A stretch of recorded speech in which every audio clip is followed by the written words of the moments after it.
the worst weapon in the game is once again the Trowel in the D tier. The Trowel is god awful as its purpose is to spawn a wall that deals spawn damage in order to protect yourself from projectiles, but this is almost useless as the Trowel doesn't do its job properly and you're better off just parrying or dashing away. Sure, there's the fact that you can explode the Trowel to brick enemies, but this is outclassed by the bomb and the hammer. Overall, the Trowel should almost never be used and should be upgraded as soon as possible. Next up, we have the Wrench in the C tier. The Wrench is a pretty mid-tier weapon as it is a good weapon by itself, being able to spawn a turret that damages other enemies, and the Wrench can be used as a weapon. That being said, it does pale in comparison to the other weapons as it does not have a lot of synergies, and the turret itself can be pretty tricky to use since it can be easily destroyed by a group of enemies. Also, something I learned while editing the video is that you can parry with the Wrench similar to how the sword works. This is a cool feature and it's most useful against the King boss, but I find the sword to be better in more scenarios. Overall, the Wrench is a weapon that could possibly fit into a loadout, but there are so many other weapons that are better. Coming up next, and the only other C tier, is the Explosive Pinata. The Explosive Pinata allows you to charge the bomb to cause a bigger and more powerful explosion than the normal time bomb.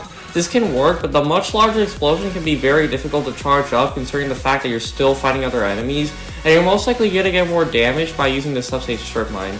I would recommend using this weapon once you're skilled enough at the game and at performing combos. Starting up the B tier is the Hammer. The Hammer is a major upgrade to the Trowel. You can use it to build buildings that not only block enemies better, but are more powerful to explode for breaking enemies. You can also use the Slate Skin Potion and the Hammer together to build towers, which can also be useful. I like this weapon, but I don't think it would always be included in a loadout. Next up is the Super Ball. The Super Ball shoots a ball that can damage multiple enemies that can be very effective against clearing out hordes, but I recommend gaining some distance for the splash damage to be effective. The sword can also be used to slash the ball forward if it's in the ground, as well as shooting it with the paintball gun, and you can combine it with the Slate Skin Potion to jump with it. It's a pretty solid weapon, but I do think there are better options.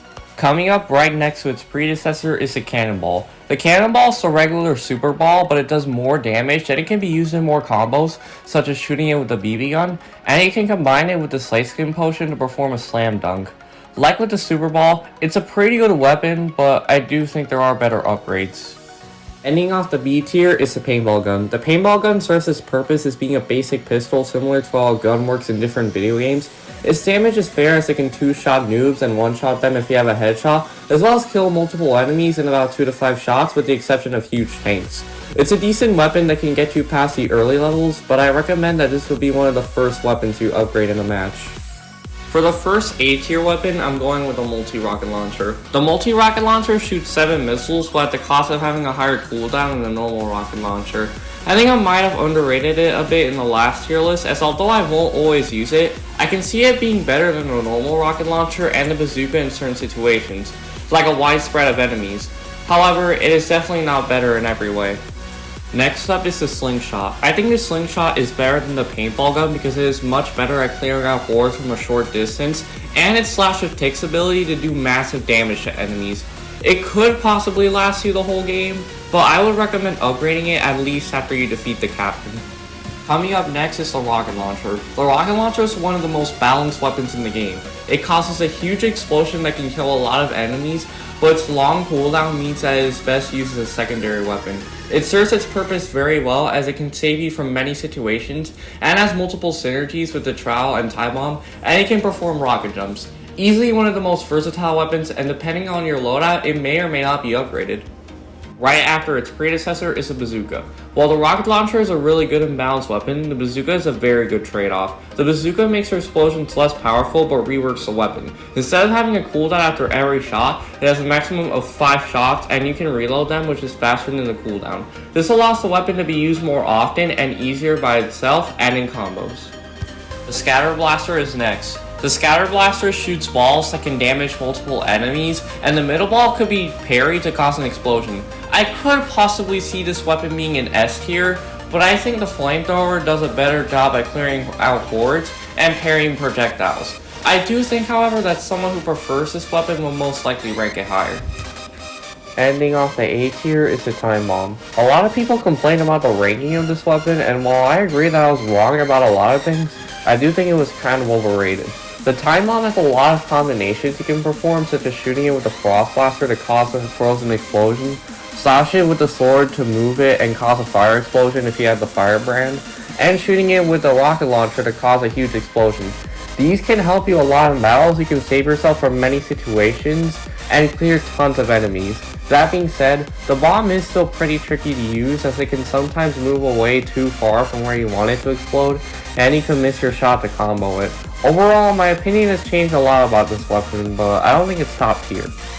The first weapon in S tier is the BB gun. The BB gun allows your bullets to instantly lock into enemies, and it has an ability that after shooting a certain amount of time, you can shoot a special bullet that ricochets on multiple enemies.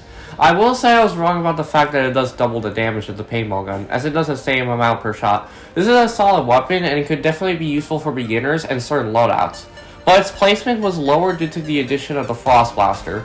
It has advantages such as being 150 ticks and instantly locking to your enemies, but I think the Frost Blaster definitely overshadows the BB gun. That being said, it is still a very solid weapon, and I could see why someone would prefer it. Next up is the Ninja Stars. The Ninja Stars constantly move around the map and stop at a certain point unless you get them back, kinda like a boomerang. It can also lock them to move around a certain point to kill hordes of enemies and deal a lot of damage to tanks, as well as set them on fire using the Firebrand. This is one of the most versatile weapons in the game, and I can see a lot of people using this weapon. Easily deserving the S tier is the sword. The sword is the best non-upgraded weapon in the game because of its sheer versatility.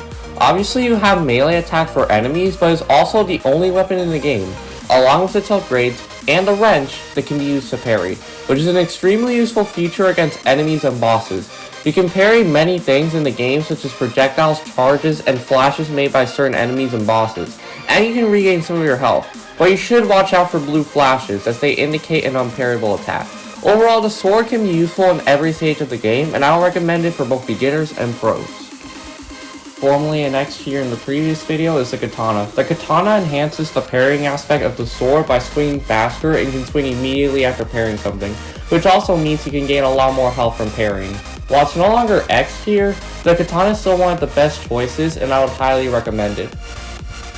Ending off the S tier is the flamethrower. The flamethrower shoots a burst of flames that can set enemies on fire, making it useful for taking out hordes and dealing high damage to tanks. The slingshot coin tech also gets upgraded, as parrying it will cause an explosion that automatically targets an enemy. The only reason I think this weapon is not an X tier is because it does not have a lot of synergies, so other weapons are probably better for your loadout. But this is one of, if not the best weapons to bring that works very well by itself.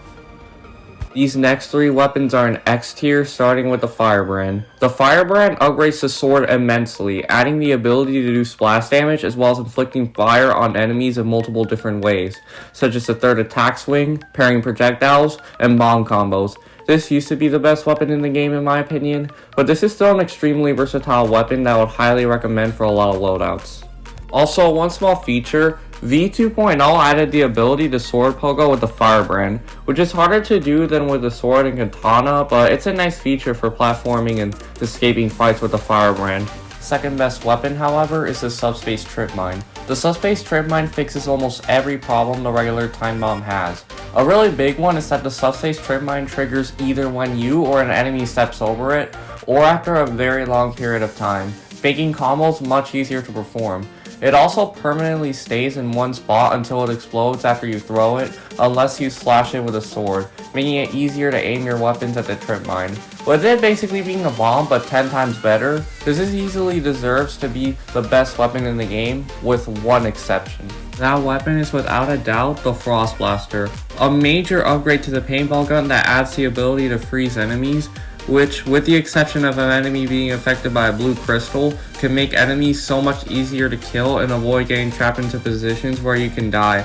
Not to mention, the Frost Blaster can be used in two different ways. The first is how it's normally used by clicking the mouse, shooting small ice projectiles, or you can charge it up to shoot a large projectile that does more damage and does splash damage, allowing you to freeze multiple enemies at once. And one great detail is that you can shoot it with the bomb to make it frozen, and shoot it again to cause a frozen explosion. And shooting the bomb makes performing bomb combos much easier, because the bomb takes longer to explode and the Subspace Trip Mine only explodes when you shoot it. Its only real downside is that you can only freeze enemies once, and then the freezing effect does not work. But you should have enough time to kill them anyway. while they're frozen. With incredible versatility for multiple loadouts, as well as working very well by itself, this is a must-use weapon and I will highly recommend using it. And that's the end of the tier list. My opinions have changed a lot considering what people have said in the last video and the new additions in V2.0. Of course, the tier list can be subjective depending on what weapons and playstyle you use more, so I'd like to see where you will rank the weapons in the comment section. One final thing before I end the video is that unless there's a new feature that changes the weapons drastically, I'm not planning on updating the tier list again, as I don't want my channel to focus on combat initiation. Anyways, thanks for watching and have a good day.